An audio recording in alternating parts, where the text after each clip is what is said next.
What up, you guys? We are here for our midweek alchemy message where we are just getting into the process of how we're approaching this week's soul lessons. So from the Wild Unknown Alchemy deck, we've got Venus, followed by Chaos, which I believe this was in our reading either last Wednesday or the Wednesday before, followed by Saturn.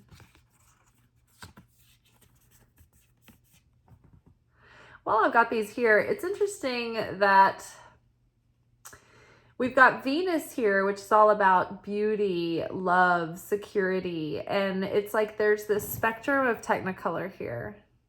And when we have Saturn, which is a very strict disciplinary planet coming in, it's like the colors here are very black and white.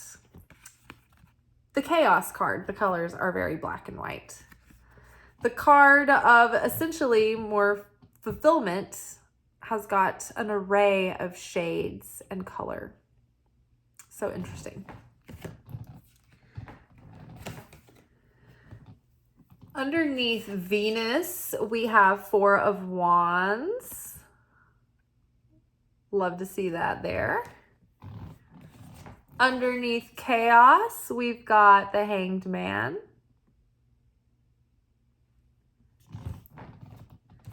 And under Saturn, we've got Four of Cups.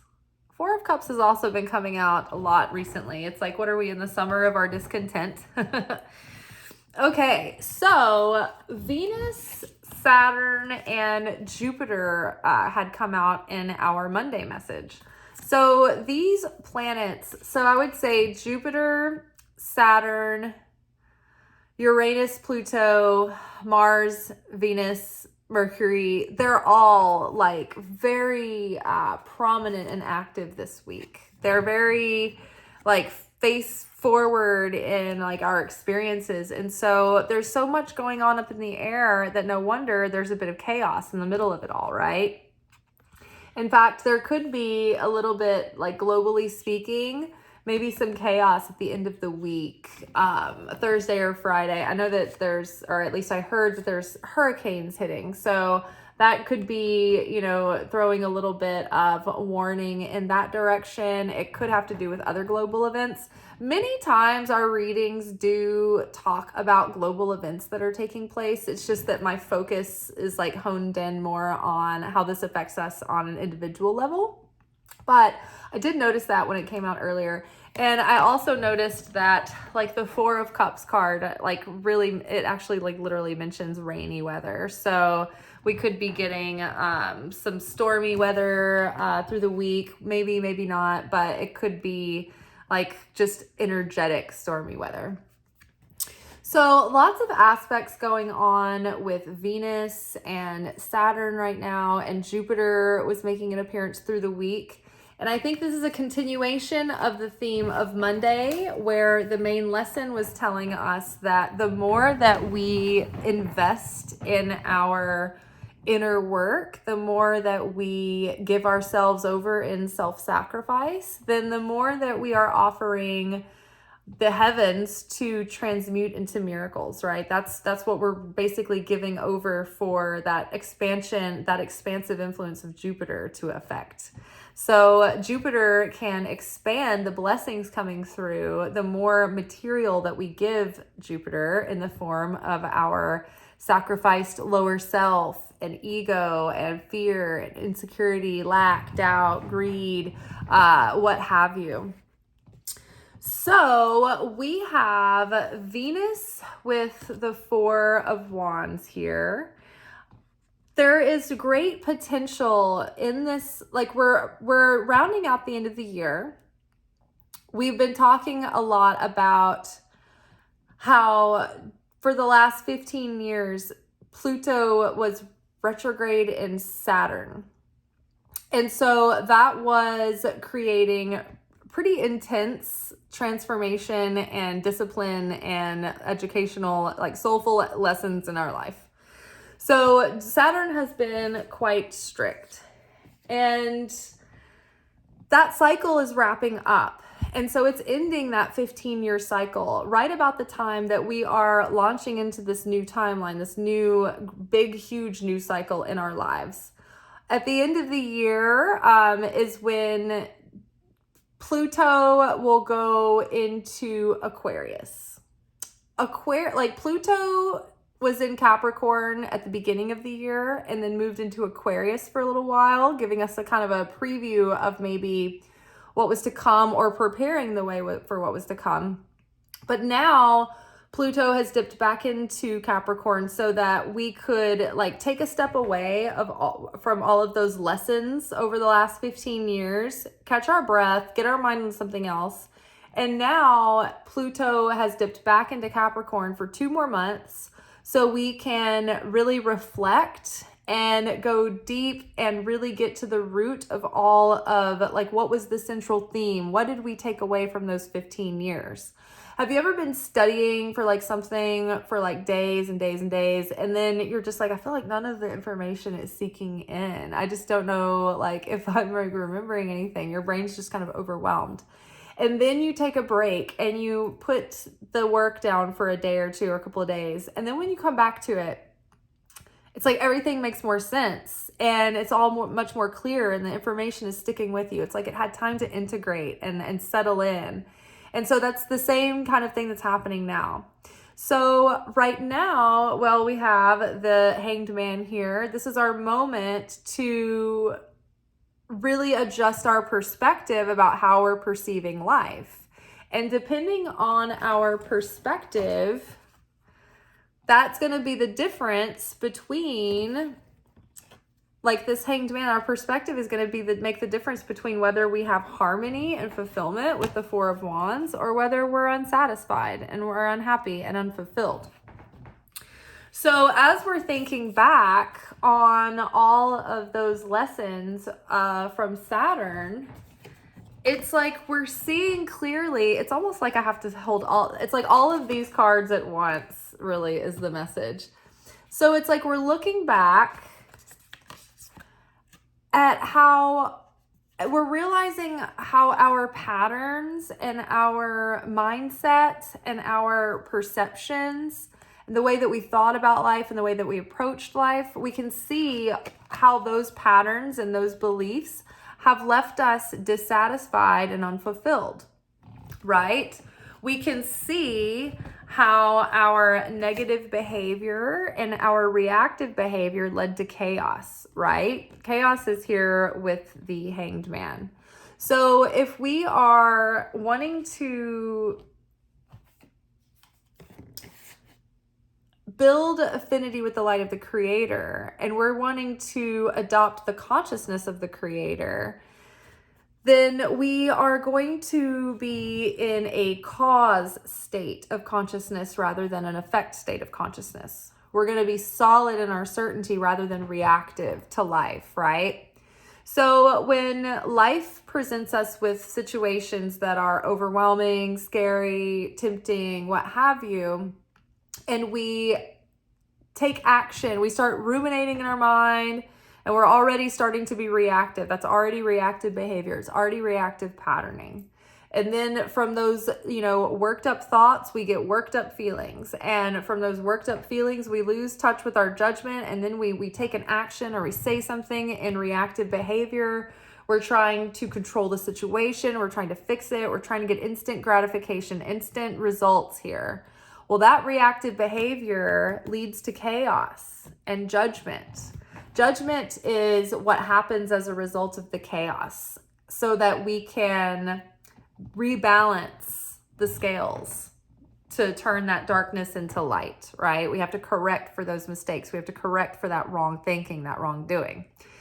So we can see now as we reflect back how our reactive nature has led to chaos in our lives. And so now it's okay, we are in a moment where we're really starting to develop a different level, a next level of self-mastery, of self-control over our thoughts and our emotions. And we're not reacting based on those things anymore. We're able to slow down and pause and examine our lives and ask, okay, why is this happening? What's the significance? Why is this in my movie?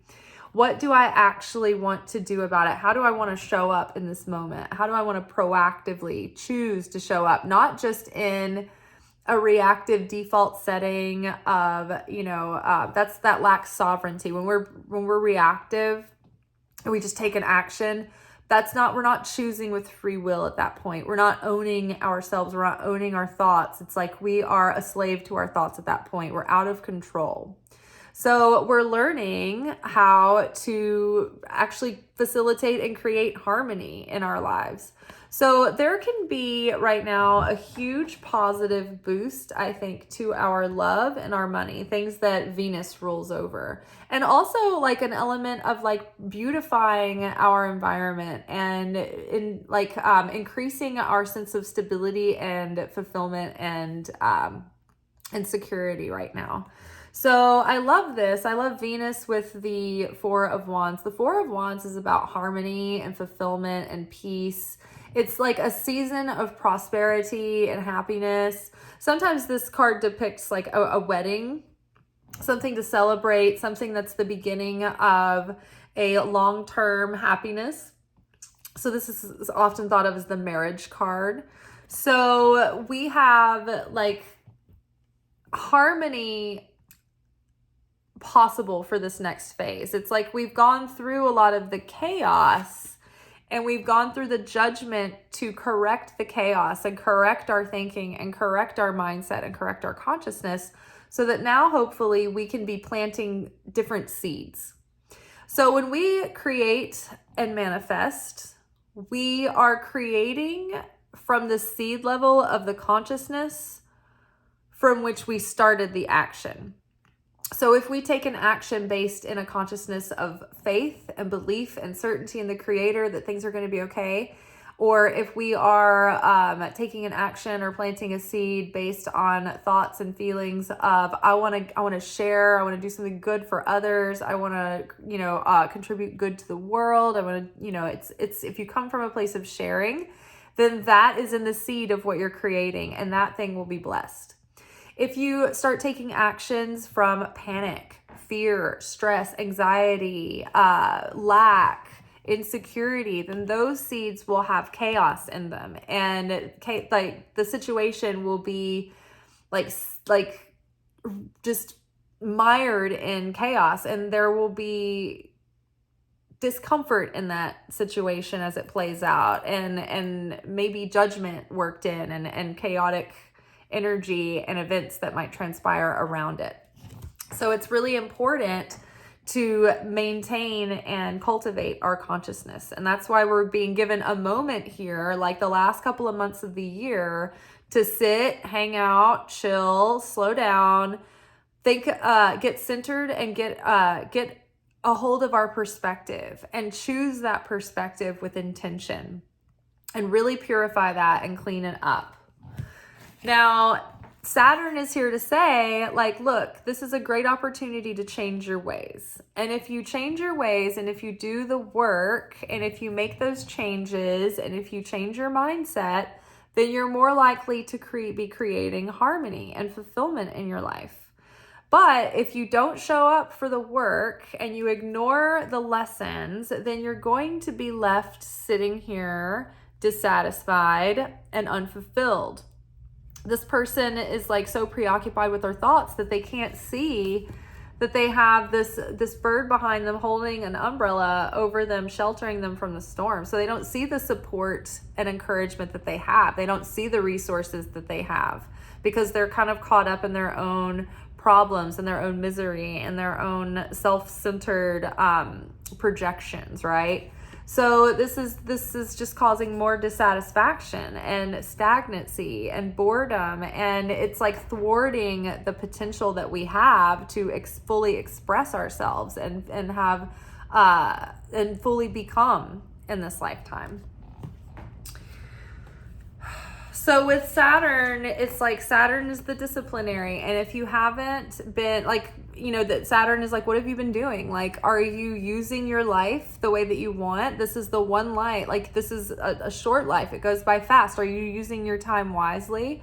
Are you using your life in a meaningful way?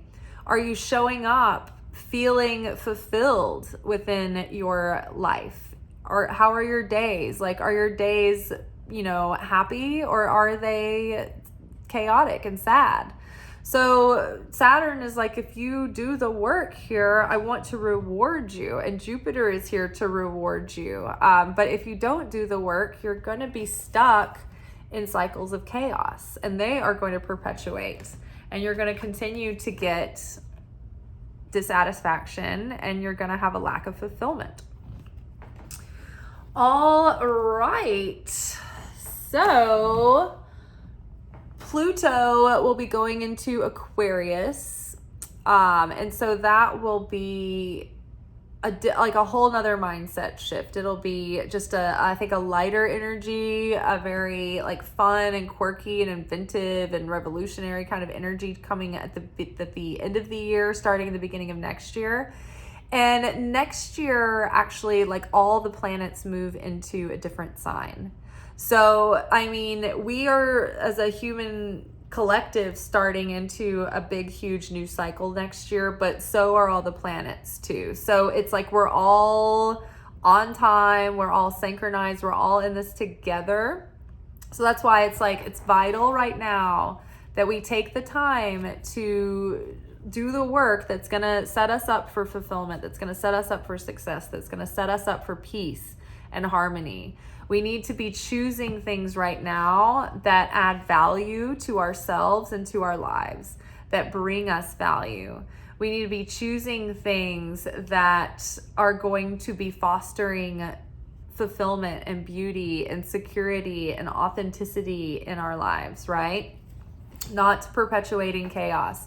And so it's an inside job that it's all to do with the inner work. So it starts with our heart and our mind and our soul. And when those things are shifted, then the outer circumstances shift with that. And when we do the healing work within, then that gives us such a more stable place to manifest from, because our vibration has stabilized. So we're not up and down, back and forth. And so that way the manifestations that are coming in can actually have a chance to stick, right? Because if we, like, say we're in this vibration one day and we call in and we're magnetically drawing in blessings and good things, if we suddenly take a turn into dissatisfaction, despair, and chaos, this is going to go out the wayside and we're going to be experiencing more chaos, right? So up and down, up and down, up and down, like your vibration is more powerful if it's consistent, right? Something like you can have a high vibration and a low vibration next to one another, and maybe technically the high vibration is stronger and more powerful, but it's only going to outpower the negative vibration if it's the consistent one. The consistent one, the solid one, the uninterrupted vibration is the uninterrupted signal. I think that's why so many times it seems easier to manifest things that are self-fulfilling prophecies that are unpleasant. And you're like, oh no, I shouldn't have said that. Because it's like we almost have so much more natural faith in our fear, because our ego and our subconscious and all the parts of our psyche support that, because it's like a defense mechanism. It's like, okay, yeah, if you're afraid, then we're hypervigilant and we're not going to get snuck up on, right? So it's like we believe our faith because we're invested in what that means, right? We feel like it's going to protect us if we have faith in our fear. But what's the payoff if we have faith in goodness, right? Ooh, we could be tricked. So it's a lot scarier to have faith in goodness, that everything will be okay. It almost feels like we're being irresponsible, but we're not. That's how we're supposed to be. That's how we're supposed to live. It will perpetuate more goodness if we have more faith and certainty in God's goodness, right? But as human beings, we tend to have stronger faith in our fear. And so then we have to go deeper and ask ourselves, wow, if I have more faith in fear than I do love, and I am reactive, and when my fear says jump, I say how high, then who am I really serving? Who do I really believe in? Who do I have faith in? Who do I worship? God, the creator, or my opponent? So that's a good thing to check in with yourself. All right, so we've got Venus, the planet of beauty, love, abundance, security, sensuality, art, relationships, here with Four of Wands, harmony, fulfillment, stability, celebration, much to be happy for. So I think that this is really at hand. We are just being given this gift, this grace and space to bypass creating more chaos, to sit here and find stillness inside and readjust our perspective so that we can draw order from chaos. We can actually take that chaos and transmute that into light and create with that. Before light has been physicalized into light, it's like this, it's in the unmanifest realms, and it's just this unadulterated potential, and it's just this chaos. It's like this static of tension, of energy that doesn't have form, and it's just chaotic until it can take shape, it can take form, it can be organized into something. So right now we have a moment to hang out for the next couple of months and think about the last 15 years of our lives. What are the lessons? What's the wisdom that we have drawn from those 15 years? How are we integrating that into our consciousness and into our hearts and souls and into our ways of being? How are we becoming more discerning, right? And so from there, all of that ego that we're sacrificing is giving way to all of this joy. And Saturn is here overseeing it. It's like we're not in trouble, but it's definitely like the school marm is here. Like where the time's running out, time's ticking. Like, how is your project coming along? Are you almost done? It's almost time to turn in that research project kind of thing. So don't be like stuck and overwhelmed. We're really getting out of that like malaise, that feeling of just like tired, like chaotic exhaustion from like so much change, so much upheaval. It's like almost like a low level depression as we've been sort of processing all of this. It's just been so heavy. And so I think that like now is the time to start shaking that off and just determining within ourselves to bootstrap up and to like adopt a new mindset and to start changing our habits. Stop doing habitual things. Stop acting habitually, right?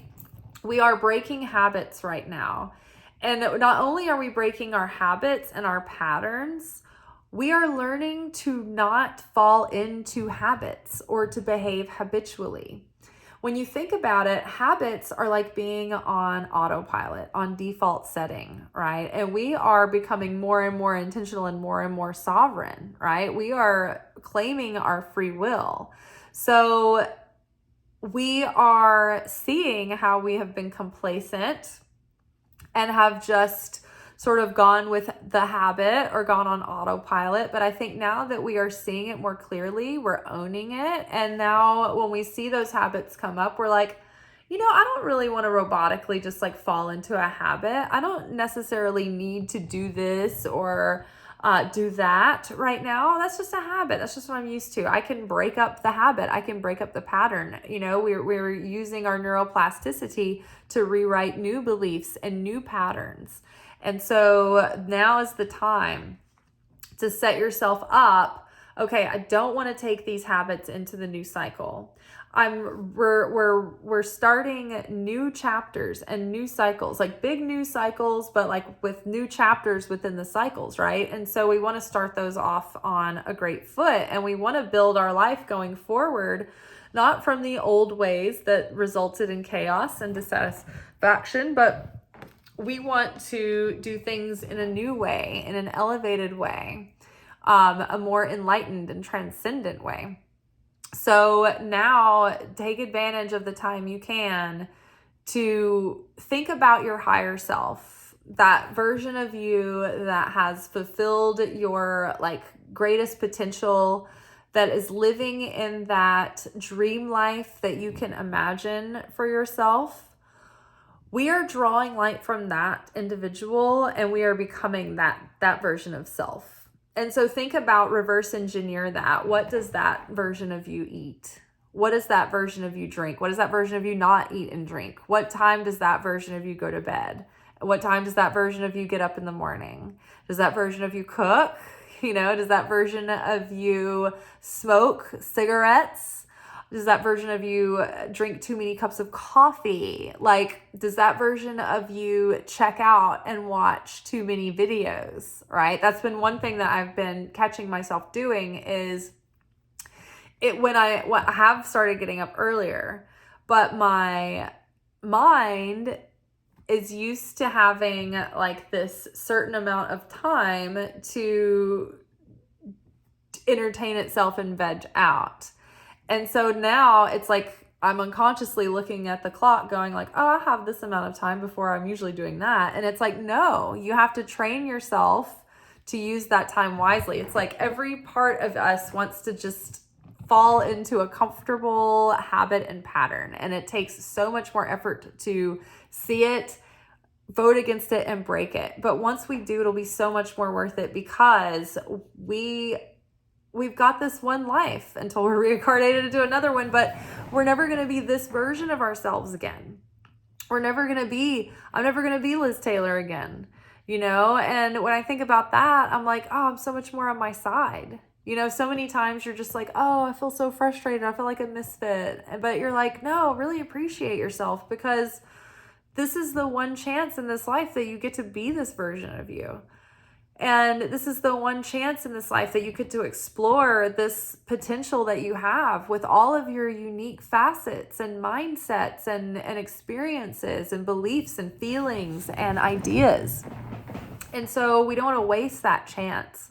So there's just all this awesome opportunity right now in the cosmos to really wake us up and to galvanize us to value the time that we have and to use it well and to use it wisely and to develop ourselves, heart, soul, mind, and strength.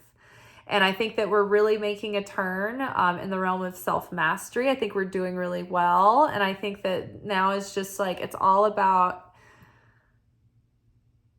rinse and repeat, right? It's about establishing that you know those old patterns so that they're easily recognizable and you can work around them and break them.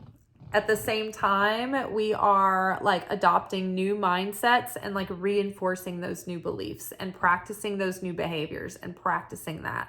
And then come next year, after having done that for the last few months, it's going to feel so much more easy. It's going to be like our second nature by then. And then we're going to start, it's like we're breaking in new shoes and we're not even going to think about it anymore. We're just going to start living from that higher mindset, that higher self. We're going to live in the up level. Instead of striving into the up level, we're going to be living in it.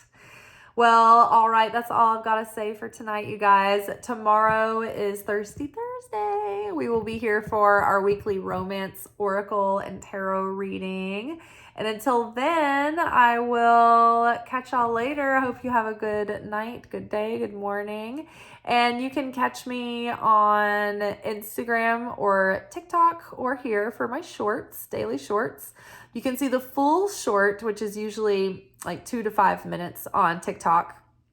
That short gets abbreviated and put on Instagram for my reels, and that usually gives me a minute and a half worth of that video. And then the shortest version is here on YouTube, where I only get like 1 minute.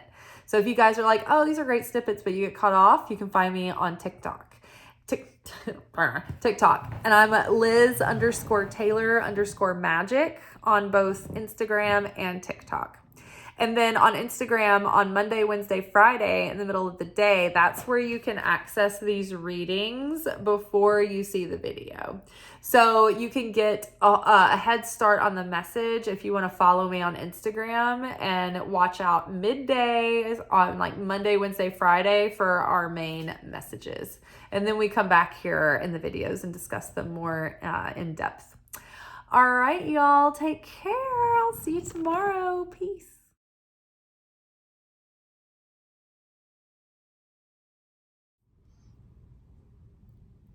Thank you for watching. If you enjoyed this video and you got something out of it, then please give it a like. Subscribe to the channel. Turn on notifications to be notified of when I drop content. Like the videos, comment, share them. Anything that you do helps these messages get out to other people who need them. So you watching a video and taking an action on it actually makes a positive difference in someone else's life.